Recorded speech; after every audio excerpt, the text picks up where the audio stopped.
மேடைக்கு வருமாறு அழைக்கிறேன். தற்போது திரு சுப்பிரமணிய சிவா அவர்களை பேசுமாறு அழைக்கிறேன்.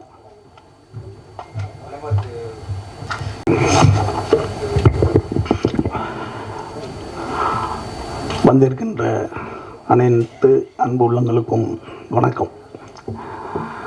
அண்ணன் பேரரசு அண்ணன் ஒரு மிகப்பெரிய பொருளாதார மாநாட்டில் ஒரு மிகப்பெரிய பொருளாதார ஆலோசகர் எப்படி பேசுவாரோ அப்படி மிகச்சிறந்த முறையில் பேசிட்டு போயிருக்காரு.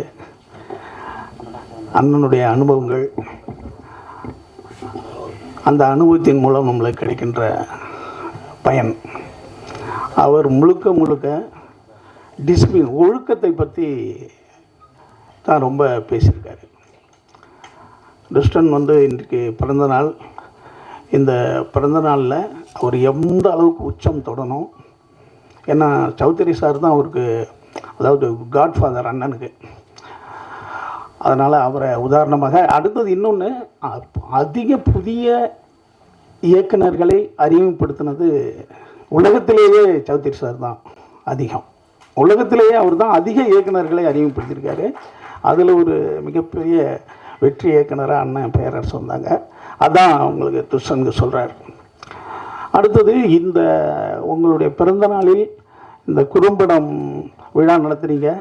இதை ஒவ்வொரு வருஷமும் நீங்கள் நடத்துங்க. உங்களுடைய பிறந்தநாள் ஒரு குறும்பட நாளாகவே இருக்கட்டும். அது வருஷம் வருஷம் நீங்கள் பண்ணிங்கன்னா அதன் மூலம் இப்போ அண்ணன் பட்டியலிட்டாங்கல்ல, அந்த மாதிரி நிறைய பேர் வருவாங்க. அதாவது இப்போ ஆசிரியர்கள் தினம், தந்தையர் தினம், அன்னையர் தினம்ன்ற மாதிரி உங்கள் பிறந்தநாள் குறும்பட தினமாக இருக்கட்டுமே. அது ஒரு ஒரு ஒரு ஒரு உதாரணமாக இருக்கும்ல ஒரு உலகத்திற்கு. நல்லது தானே, ஏதாவது நிறைய பேருக்கு நல்லது தானே நம்ம பண்ணுறோம். ஏன்னா அண்ணன் இந்த திரைப்படத்துறையில் ஏன் அவ்வளோ ஒழுக்கத்தை பற்றி பேசுகிறாங்கன்னா, இங்கே சில விஷயங்கள் சாதாரணமாக கிடைக்கும். ஏன்னா வாய்ப்பு தேடுறவன் அந்த வாய்ப்புக்காக சிலதை இழக்கிறதுக்கு ரெடியாக இருப்பான். அதை இங்கே பயன்படுத்திக்கிறதுக்கு நிறையா பேர் ரெடியாக இருப்பாங்க. அதுதான் இந்த சிக்கல்களுக்கெல்லாம் இங்கே காரணம், உளவியல் சிக்கல்களுக்கெல்லாம் காரணம். அதை இழக்கிறதுக்கு அவன் ரெடியாக இருக்கான். ஏன்னா வாய்ப்புக்காக அதை பயன்படுத்திக்கிறது மகா தப்பு. ஆனால் அது கெட்ட பிறகு தான் அவனுக்கு தெரியும். அதனால் அதை தான் அண்ணன் டிசிப்ளினை பற்றி ரொம்ப சொல்லிக்கிட்டே இருக்காரு. மகாபாரதத்தில் ஒரு அருமையான இடம் இருக்குது, டிசிப்ளின் எப்படி இருக்கணுன்றதுக்கு. சீதையை ராவணன் தூக்கிட்டு போயிடுவான். தூக்கிட்டு போகும்போது சீதை போகிற வழியெல்லாம் ஒவ்வொரு நகையாக கழட்டி போட்டுக்கிட்டு போயிட்டே இருப்பாங்க. ஏன்னா யாராவது தேடி வரும்போது நான் எங்கே இருக்கேன் அப்படின்றத கண்டுபிடிக்கணும் அப்படின்றதுக்காக ஒவ்வொரு நகையாக அவங்க போட்டே போவாங்க. ஆனால் காட்டுக்கு போனவங்க எப்படி நகை வச்சுருக்கீங்கன்னு சொன்னாங்க, கேட்காதீங்க, அது ஒரு தனி கதை. அது எப்படி அவங்கள்ட்ட நகை வந்ததுன்ட்டு. இப்போ அதே மாதிரி தேடி போகிறாங்க, சில நகைகள் கிடைக்குது. அதை கொண்டு ராமன்கிட்ட கேட்குறாங்க, இது உங்களுடைய மனைவியினுடைய நகையாக பாருங்க, ஏன்னா அந்த பக்கமாக தான் அந்த நகையெல்லாம் கிடக்குது, அப்போ அந்த பக்கம் தேடிட்டு போனால் அவங்கள கண்டுபிடிச்சிடலான்ட்டு ராமன்கிட்ட கேட்கும்போது ராமன் சொல்கிறான், நான் அதை பார்க்கவே மாட்டேன், ஏன்னா என்னால் தாங்க முடியல. ஐயோ, அது ஒருவேளை அதுவாக இருந்துருச்சுன்னா, அல்லது அது இல்லாமல் இருந்தா, அதனால் லட்சுமணன்கிட்ட காட்டுன்றாங்க. இப்போ அந்த நகைகளை லட்சுமணன்கிட்ட காட்டுறாங்க. இதுதான், இங்கே தான் நீங்கள் எடுத்துக்க வேண்டிய இடம். ஒரு கழுத்தில் இருக்கின்ற ஒரு செயினை காட்டுறாங்க, இது உங்கள் அண்ணி நகையான்னு. அவன் தெரியலன்றான். அடுத்தது கையில் இங்கே போடுற ஒரு நகை இருக்குது, அதை காட்டுறாங்க, தெரியலன்றாங்க. அடுத்தது இடுப்பு பகுதியில் போடுற ஒரு நகையை காட்டுறாங்க, இது தெரியலன்றான். ஆனால் காலில் இருக்கின்ற மெட்டியை காட்டுறாங்க, காட்டினோடனே இது எங்கள் அண்ணி இதுன்றான். ஏனென்றால் அவன் அண்ணியை தான் தாய் போல காலை மட்டும்தான் அவன் பார்த்துருக்கான், பார்த்துருப்பான், ஆனால் கவனிச்சிருக்க மாட்டான் எதையும். ஆனால் காலில் உள்ள மெட்டியை கவனிச்சுக்கிட்டே இருந்திருக்கான். அதுதான் டிசிப்ளின். அப்படி ஒழுக்கத்தினுடைய உயர்வை ஒரு மனிதன் இருக்கும்போது அவன் மிகப்பெரிய உதாரணம் ஆயிடுறான். அதுதான் அண்ணன் இளவரசன், அது அண்ணன் பேரரசு அண்ணன் சொன்னது.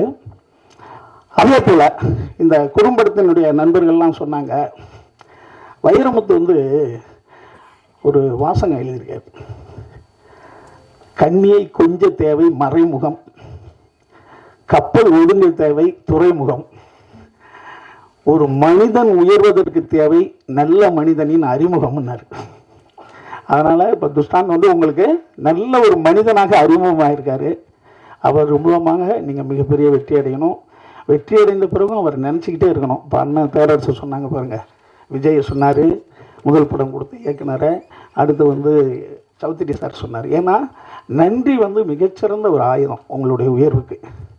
நன்றியை மறந்த யாருமே சரிக்கிடுவாங்க, ரொம்ப உயர்த்தல் போகிறது ரொம்ப கஷ்டமாக இருக்கும். அதையும் நீங்கள் எடுத்துக்கணும். ஏன்னா ஒரு மனிதன் நம்மளுடைய கதையை மட்டுமே நம்பி நம்மளுக்கு ஒரு வாய்ப்பு தரான் இல்லையா, அவனை வாழ்நாள் பூரா நம்ம மறக்கவே கூடாது. அது ஒன்று. அடுத்தது, இங்கே குறும்படம் எடுக்கிறதுக்கு சில பேர் வந்திருப்பீங்க. ஒரு குறும்படம் பண்ண சொன்னாங்க, அதாவது இந்த குவி லென்ஸ் வச்சு எரிய வைக்கிற ஒரு கதை. நான் ஒன்று சொல்கிறேன், எப்படி ஒரு திருக்குறள் மாதிரி இருக்கணும் இல்லையா, அதுக்காக சொல்கிறேன். ஒரு பஸ் ஸ்டாண்ட் இருக்கும், பஸ் ஸ்டாண்டில் ஒரு கண்ணு தெரியாதவன் இந்த பஸ்ஸு எங்கே போகுது, இந்த பஸ்ஸு எங்கே போகுதுன்னு எல்லாத்தையும் விசாரிச்சுட்டே இருக்கான். ஒருத்தவங்க சொல்லிக்கிட்டே இருக்காங்க. கடைசியாக ஒரு இடத்துல இதான் என் ஒரு வேலூருக்கு போகிற பஸ்ஸுன்னு நின்றுறான். இங்கே வந்தால் வேலூர் பஸ்ஸு, கண்ணு தெரியாதவன். இப்போ இன்னொருத்தவன் கேட்டுக்கிட்டு இருக்கான், இந்த பஸ்ஸு எங்கே போகுது, இந்த பஸ்ஸு எங்கே போகுதுன்னு. இப்போ இந்த கண்ணு தெரியாதவன் நினைக்கிறான் இன்னொரு கண்ணு தெரியாதவன் பஸ்ஸு விசாரிச்சுட்டு இருக்கான்ட்டு. இப்போ அவங்ககிட்ட கொஞ்சமாக அப்படியே தேடி தேடி போய், சார் உங்களுக்கும் கண்ணு தெரியாதா அப்படின்னு அவங்ககிட்ட கேட்குறான். அப்போ அந்த ரெண்டாவது பஸ்ஸை தெரியறதுனால அவன் சொன்னான், எனக்கு கண்ணுலாம் தெரியும், எனக்கு படிக்க தெரியாதன்னா. இதுதான் எண்டு. படிக்க தெரியாது, இவ்வளோதான் கதை முடிஞ்சிருச்சு. படிக்க தெரியாது என்பது கண்ணு தெரியாததுக்கு சமம். இவ்வளோதான் ஒரு குறும்படம். இது குறும்படம்ல நான் இங்கே படித்தது. அப்போ நறுக்குன்னு இருக்கணும், ரெண்டே கேரக்டர் தான், கதையை சொல்லிட்டு போயிடணும். அப்படி நீங்கள் சிறந்த கதைகளை, இந்த சமூகத்துக்கு தேவையான கதைகளை எடுத்து மிகப்பெரிய அண்ணன் சொன்ன மாதிரி இயக்குனராக வர்றதுக்கு வாழ்த்துக்கள். ஏன்னா திரைப்படத்துறை என்பது அண்ணன் சொன்ன மாதிரி சாதாரண துறை இல்லை, அதாவது கலையினுடைய உச்சம். ஒரு பட்டத்தில் உலக புகழடைந்தவர்கள்லாம் இருக்காங்க. அதனால் இப்படி ஒரு மிகப்பெரிய அபூர்வமான ஒரு துறைக்கு நீங்கள் வந்ததுன்னா நீங்கள் வந்து கொடுத்து வைத்தவர்கள். அதனால் அவசியம் இதை நீங்கள் முழுமையாக பயன்படுத்திங்க. இந்த நிறுவனத்தை நீங்கள் பயன்படுத்துங்க. இதன் மூலமாக மாபெரும் வெற்றியடைய என்னுடைய வாழ்த்துக்கள். இங்கே பேசின தம்பிகள்லாம் ரொம்ப பிரமாதமாக பேசிட்டாங்க. கணேஷெல்லாம் ஒரு கூச்சமுள்ள ஒரு தம்பியாக பார்ப்பேன், ரொம்ப அருமையாக பேசினார். அதே மாதிரி நம்ம தம்பிங்க வந்து அதாவது எல்லாருமே அசத்துறாங்க, ஒருத்தர் பாட்டெல்லாம் பாடி பிரமாதப்படுத்திட்டாங்க. உண்மையிலுமே நீங்கள் மிகச்சிறந்த மனிதர் சார். ஏன்னா இவ்வளோ பேர் உங்களை ஒன்றுபட வாழ்த்துறாங்கன்னா நீங்கள் ரொம்ப சிறந்த மனிதராக இருக்கிறீங்க.